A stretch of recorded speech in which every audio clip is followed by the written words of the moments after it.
The last piece that we're going to look at today is how to name molecular compounds. More specifically, we're going to look at naming binary molecular compounds. So a binary compound is composed of only two elements, right? We've already looked at how to name ionic compounds,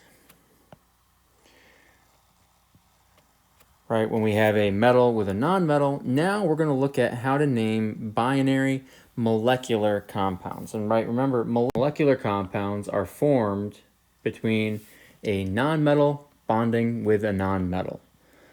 So something from the upper right-hand corner of the periodic table bonding with another element from the upper right-hand corner of the periodic table.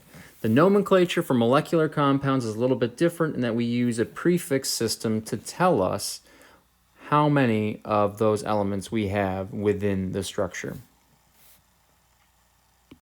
Naming binary molecular compounds, we want to name the elements in the order given. It's going to be very similar to naming ionic compound in that the first element given, we're going to name that as the element it is, and the second element that's given, we're going to replace the ending of that element with IDE. So very similar to the ionic compounds. The only difference is now when I have multiple elements, I need to use the Greek prefix to tell me how many of those elements do I have in this molecular compound. So let's take a look at a few of these examples. So I've got sulfur and I've got fluorine. So to name this compound, I'm going to name it in the order they're given. So sulfur is given first. I'm going to name it as the element it is. So I would name this sulfur. And then the next part, I need to name the element that follows it. Well, I've got fluorine. I would drop the ending. That would become fluoride. But I also have 4 of those fluorines. So I would need to call this sulfur tetrafluoride, because I have 4 fluorines in that molecule. The next one on the list, I've got chlorine, and I have 2 oxygens. So dioxide.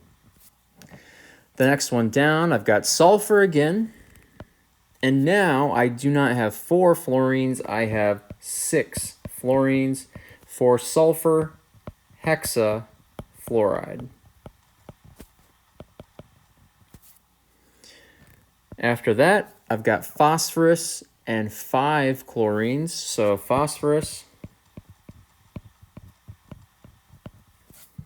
pentachloride. And in all these 4 cases, the first 4 cases we've looked at, the prefix is only applied to the last element listed.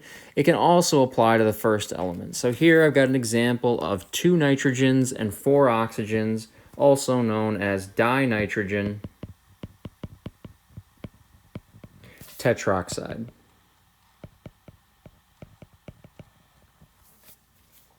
So for molecular compounds, we need to use the Roman numerals to indicate how many are there, because in ionic compounds, we knew the charges. We knew how many of each ion I would need to balance out that compound.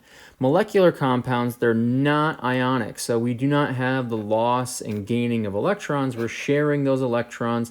And so the name, right, how many electrons we're sharing can change depending on how many substituents, how many branches I have. So just taking, for example, the sulfur tetrafluoride versus the sulfur hexafluoride. Am I sulfur bonding with 4 fluorines, or am I sulfur bonding with 6 fluorines? That's why we need to say how many fluorines we have. So I can't just say sulfur fluoride, right?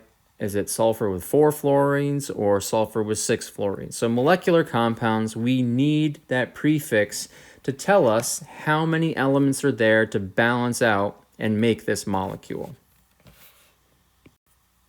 And so this table is mostly just to help you summarize the important ions that we know that you might use this semester, that you'll come in contact with this semester, and that you should know the names of. And again, this information, most of this information is in the periodic table. And we'll see in the group 1, for example, here are group 1 metals, lithium, sodium, potassium, where I said because they're group 1, they'll always be a +1 charge. A few other group 1s that are transition metals, things like silver, and copper can also be +1. For our +2, again, we know our group 2, things like magnesium and calcium. And as you'll see, there are also transition metals that are like zinc, copper, iron as well, or can also be +2, and lead.